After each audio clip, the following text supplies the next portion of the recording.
तिसऱ्या युनिटमधला चौथा पाठ the two gentlemen of Verona म्हणजे वेरोनाचे दोन सुसंस्कृत व्यक्ती. मुलांनो, आता आपण वॉर्मिंग अपमधील चिटचॅटचे प्रश्न पाहूया. Question number 1. What is your favourite pass time? तुमचा आवडता विरंगुळा कोणता? Answer. My favourite pass time was play cricket. माझा आवडता विरंगुळा क्रिकेट खेळणे हा होता. Question number 2. Do you read books for entertainment? तुम्ही मनोरंजनासाठी पुस्तके वाचता का? Answer. Yes, I read books for entertainment. होय, मी मनोरंजनासाठी पुस्तके वाचतो. Question number 3. What is your favourite story or poem or book? म्हणजे तुमची आवडती गोष्ट, कविता किंवा पुस्तक कोणते? Answer. My favourite poem is the truth. म्हणजेच माझी आवडती कविता सत्य ही आहे. पुढे question number 4. What role do books on the lives of great people play? म्हणजे मुलांनो, महान लोकांच्या जीवनावर पुस्तके कोणती भूमिका निभावतात? Answer. Great people always read books because they books there motivate, encourage and inspire. बघा, महान लोक नेहमी पुस्तके वाचतात कारण ते पुस्तक त्यांना प्रवृत्त करतात, प्रोत्साहित करतात आणि प्रेरित करतात. Question number 5. How can we decide if a story is average or good or excellent? म्हणजे आपण एखादी गोष्ट साधारण आहे, चांगली आहे किंवा उत्तम आहे हे कसे ठरवतो? Answer. It's writing style and on the quality of the message. त्यांची लेखनशैली आणि त्यामध्ये दिलेल्या संदेशाची गुणवत्ता यावरून ठरवतो. पुढे बघा मुलांनो, a book review is an analysis of a newly publish book by an expert who express his or her opinion about the contents, style and merit. म्हणजे नवीन छापलेल्या पुस्तकाचे एखाद्या तज्ज्ञ व्यक्तीकडून केलेले विश्लेषण होय. ती तज्ज्ञ व्यक्ती स्वतःचे मत मांडून त्या पुस्तकातील लिखाणाचे, त्याच्या पद्धतीचे, पुस्तकातील गुणवैशिष्ट्यांचे पुनरावलोकन करते. पुढे बघा मुलांनो, book reviews are published in newspapers, magazines and are also available online. म्हणजे पुस्तकाचे पुनरावलोकन हे वर्तमानपत्र, मासिक आणि इंटरनेटवर सुद्धा प्रकाशित होते. Make suitable groups in the class. Decide upon a favourite book or story in the following details as many as possible. म्हणजे वर्गामध्ये योग्य गट तयार करा. खाली दिलेल्या मुद्द्यांवर जास्तीत जास्त माहिती गोळा करून आवडत्या पुस्तकावर किंवा गोष्ट यावर मते मांडा. हे खालील मुद्दे आहेत बघा मुलांनो. Name of the story or book. गोष्ट किंवा पुस्तकाचे नाव. रायटर म्हणजेच लेखक. Some information about the writer. लेखकाबद्दल माहिती. Background or setting. पार्श्वभूमी किंवा दृश्य. Main characters. प्रमुख पात्र. Central idea or summary of contents. मध्यवर्ती संकल्पना सारांश रूपात मांडा. Style and language use. वापरलेली भाषा व भाषाशैली कोणती. Illustrations if any. स्पष्टीकरण काय केलेले आहे ते लिहा. Strong positive aspects. सकारात्मक पैलू लिहा. ड्रॉबॅक्स. पुस्तकातील त्रुटी.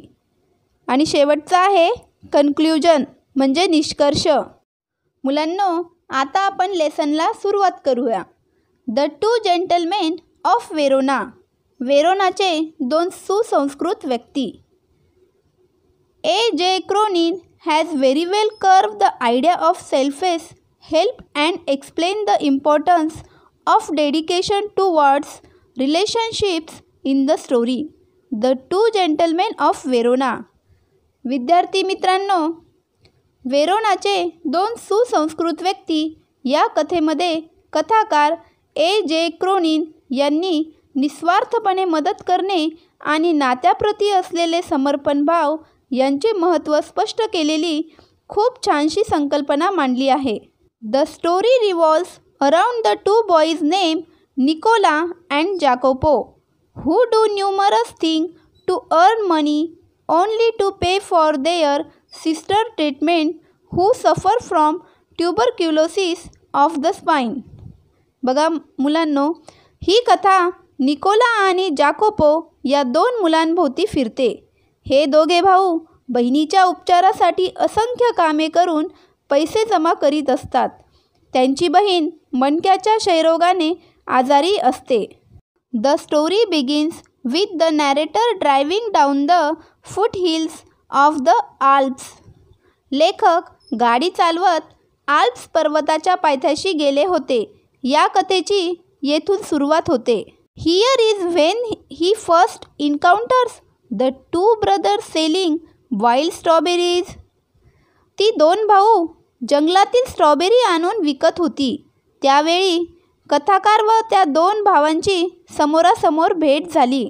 Even after the driver forbids the narrator to buy the wild fruits, he buy the biggest basket and drives the towards the town. कथाकाराच्या ड्रायव्हरने स्ट्रॉबेरी विकत घेण्यास मनाई केली, तरी कथाकाराने स्ट्रॉबेरीचे मोठे टोपले विकत घेतले आणि शहराच्या दिशेने निघून गेले. These scenes emphasize on the first step of growing intimacy between the narrator and the two boys. हा प्रसंग कथाकार आणि या दोन मुलांमधील जवळीकता वाढवणारे पहिले पाऊल होते. Next day the boys are found shining shoes in the public square. दुसऱ्या दिवशी ती मुले भर चौकात बूट पॉलिश करताना दिसतात. दिस अमेज द नॅरेटर. हे पाहिल्यावर कथाकार आश्चर्यचकित होतो. This is when they reveal the fact that they do numerous kinds of things to earn money. ज्यावेळी कथाकार ही सगळी परिस्थिती जाणून घेण्याचा प्रयत्न करतो, त्यावेळी त्याच्या लक्षात येते की पैसे कमावण्यासाठी ती मुले असंख्य प्रकारची कामे करतात. Here the narrator is shown to develop a soft corner for them in his heart. येथे लेखकाच्या मनामध्ये आपुलकी निर्माण होऊ लागली. He finds them to be innocent, serious, pleasant and earnest. त्यांना ही मुले निरागस, प्रामाणिक, आनंदी आणि खरी वाटू लागली. The boys are very useful to the narrator. ही मुले कथाकारासाठी अतिशय उपयोगी होती. They are very willing to satisfy all that the narrator requires. कथाकाराला ज्या गोष्टी करून घ्यायच्या होत्या त्या सर्व गोष्टी ती मुलं अतिशय इच्छेने आणि समाधानाने करतील असे वाटले. They are also found selling newspapers by the narrator on stormy night. एका वादळी रात्री पुन्हा एकदा लेखकाला ती मुले वर्तमानपत्र विकताना दिसली. One day when the narrator ask if he can help them in any, they say they will be very grateful if they get a lift to the nearby village Poleta. एके दिवशी लेखकाने त्या मुलांना विचारले, तुम्हाला मदत हवी आहे का? ते म्हणाले, तुम्ही जर आम्हाला जवळच्या पोलेटा गावात सोडले तर आम्ही तुमचे आभारी राहू. Although it doesn't come in the narrator's way he takes them there. लेखक त्या गावाला जात नसले तरीही त्यांना तेथे सोडले. The boys get down in a building and ask the narrator to wait in a nearby cafe until they return within an hour. ती मुलं एका इमारतीजवळ उतरली आणि लेखकाला सांगितलं, येथे जवळच्या कॅफेमध्ये आम्ही परत येईपर्यंत तासभर वाट बघा. Eagerness leads the narrator to follow the boys up to a place which is actually a hospital. लेखकाची उत्सुकता वाढली. त्याने त्यांचा पाठलाग केला. ती मुले मोठ्या दवाखान्यात शिरली. On peeping through a room led by a nurse, he realized that boys are talking to a girl who resembles them. त्याने एका नर्सच्या मदतीने त्या रूममध्ये डोकावून पाहिले. त्यावेळी त्यांना जाणीव झाली ती मुले त्यांच्यासारखी दिसणारी मुलीसोबत बोलत होती. He does not feel like intruding and thus asks the nurse the details about the boys. लेखकाला न बोलवता मध्ये जाणे योग्य वाटले नाही आणि त्याने नर्सला त्या मुलांबद्दल सगळी माहिती विचारली. This is when the nurse tells him their heart-rending story about their father being killed in a war and their home being destroyed in the war and their sister suffering from tuberculosis. त्यावेळी नर्सने त्यांना त्यांची हृदयद्रावक गोष्ट सांगितली. त्यांचे वडील एका युद्धामध्ये मारले गेले आणि या युद्धामध्ये त्यांचे घर देखील नष्ट झाले आहे आणि त्यांची बहीण क्षयरोगाने आजारी आहे. The brothers live in a shelter and literally starve only so that they can pay for their sister treatment. ती दोघं भाऊ कशाचा तरी सहारा घेऊन राहत आहे आणि अक्षरशः बहिणीच्या उपचारासाठी उपाशी राहून पैसे जमवत आहे. So keeping a secret and helping their sister, they have shown that war has not shaken their spirit. त्यांनी हे रहस्य गुपित ठेवले आहे आणि बहिणीला मदत करीत आहेत. यामुळेच त्यांच्या मनामध्ये युद्धाच्या या परिस्थितीने जरासुद्धा उत्साह कमी केला नाही. They are noble and gentle and great human being in their own special yet subtle way. ते थोर आहेत आणि सुसंस्कृत आहेत आणि खूप मोठ्या मानवीय मनाचे आहेत कारण त्यांनी स्वतःसाठी खास असा अवघड मार्ग निवडला आहे. This story distinctly talks about how true the amplification says, where there is will, there's a way. ही गोष्ट आपल्याला एका सत्य कथनाबद्दल स्पष्ट सांगते. ते म्हणजे जिथे इच्छा असते तिथे मार्ग असतोच. मुलांनो, अशा प्रकारे आपण पाठाचं स्पष्टीकरण पाहिलं आहे. मुलांनो, आता आपण इंग्लिश वर्कशॉप पाहणार आहोत. त्यामध्ये question first, complete the following. खालील वाक्य पूर्ण करा. मुलांनो, त्यांनी आपल्याला अर्ध वाक्य दिलेलं आहे, त्याच्यापुढे ते आपल्याला कंप्लीट करायचं आहे. त्यामध्ये आहे पहिलं, क्रोनिन स्टोरी फोकस ऑन. याच्या पुढे वाक्य आहे selfless help and explain the importance of dedication towards relationship. त्यामध्ये दुसरं आहे द नॅरेटर रिकामी जागा to encourage the two brothers.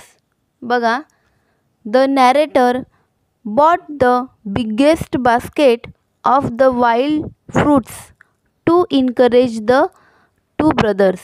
त्यामध्ये तिसरं आहे the narrator develops a liking for the two brothers because they are. बघा, त्याच्या पुढे वाक्य आहे innocent, serious, pleasant and earnest. चौथं वाक्य आहे the boys wish to visit the village Poleta too. त्यापुढे आहे मुलांनो visit their sister in the hospital. पाचवं आहे यामध्ये so one can conclude from the story that रिकामी जागा which means so one can conclude from the story that where there is will there's a way which mean we will definitely find a way. Number 2, solve the puzzle of words from the text. The clues are given below. म्हणजे पाठातील शब्दांचा वापर करून कोडं सोडवा. त्याकरिता खाली काही संकेत शब्द दिलेली आहेत. पहिला स्तंभ उभा आहे, यासाठी शब्दसंकेत आहे डिसअलो म्हणजे फॉरबिड हा शब्द लिहावा लागेल. दुसरा आडवा स्तंभ आहे, यासाठी शब्दसंकेत आहे मेक नोन म्हणजेच रिव्हील हा शब्द लिहावा लागेल. तिसरा उभा स्तंभ आहे, यासाठी शब्दसंकेत आहे अनएक्सपेक्टेड मीटिंग म्हणजे एन्काउंटर हा शब्द लिहावा लागेल. चौथा उभा स्तंभ आहे, यासाठी शब्दसंकेत आहे giving pleasure to the mind, feeling or sense, enjoyable म्हणजे प्लेझंट हा शब्द लिहावा लागेल. पाचवा आडवा स्तंभ आहे, यासाठी शब्दसंकेत आहे सिन्सियर म्हणजे अर्नेस्ट हा शब्द लिहावा लागेल. सहावा आडवा स्तंभ आहे, यासाठी शब्दसंकेत आहे लुक लाईक म्हणजे रिसेंबल हा शब्द लिहावा लागेल. क्वेश्चन तिसरा, answer in your own words and write in your notebook म्हणजे तुमच्या वहीमध्ये तुमच्या स्वतःच्या शब्दात उत्तरे लिहा. यामधील 1. What illness did the sister suffer from म्हणजे बहीण कोणत्या आजाराने आजारी होती? उत्तर आहे the sister suffered from tuberculosis of the spine. बहीण मणक्याच्या क्षयरोगाने आजारी होती. यामध्ये दुसरा प्रश्न आहे what surprise the narrator when he saw the brothers the second time म्हणजेच ज्यावेळी त्या दोघा भावांना दुसऱ्या वेळेस पाहिले त्यावेळी लेखक आश्चर्यचकित का झाले? उत्तर आहे मुलांनो, when the narrator saw second time he was surprised to find the two boys shining the shoes in the public square म्हणजे ज्या वेळेस लेखकाने त्यांना दुसऱ्यांदा पाहिले तेव्हा ते दोघे भाऊ भर चौकात बूट पॉलिश करताना दिसली. यामध्ये तिसरा प्रश्न आहे what did the narrator find about the boys at the hospital म्हणजे लेखकाने त्या मुलांना दवाखान्यात काय करताना पाहिले?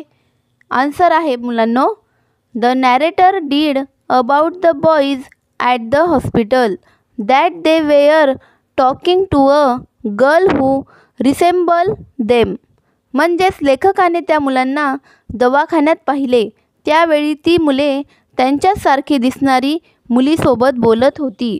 यामध्ये चौथा प्रश्न आहे what was the touching story told by the nurse म्हणजेच नर्सकडून कोणती हृदयस्पर्शी गोष्ट ऐकायला मिळाली?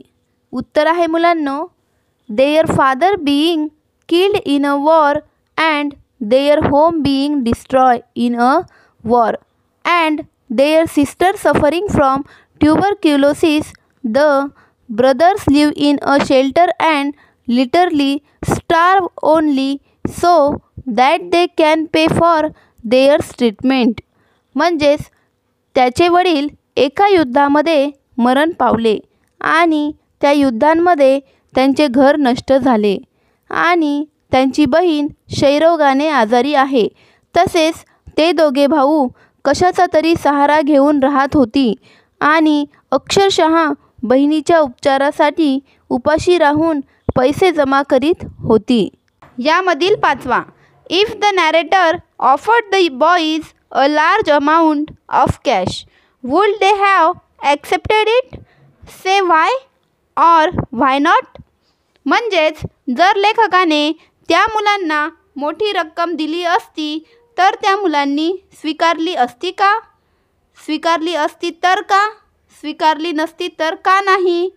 उत्तर, the boys would not have accepted a large amount because they are innocent, serious, pleasant and earnest म्हणजेच त्या मुलांनी ती मोठी रक्कम स्वीकारली नसती कारण ती निरागस, प्रामाणिक, आनंदी आणि कमावणारी होती. Question 4, read the text and find the noun forms of the following words used in the text म्हणजेच खालील शब्द वाचा आणि पाठामध्ये दिलेल्या शब्दांचा वापर करून खालील शब्दांचे नामरूपे तयार करा.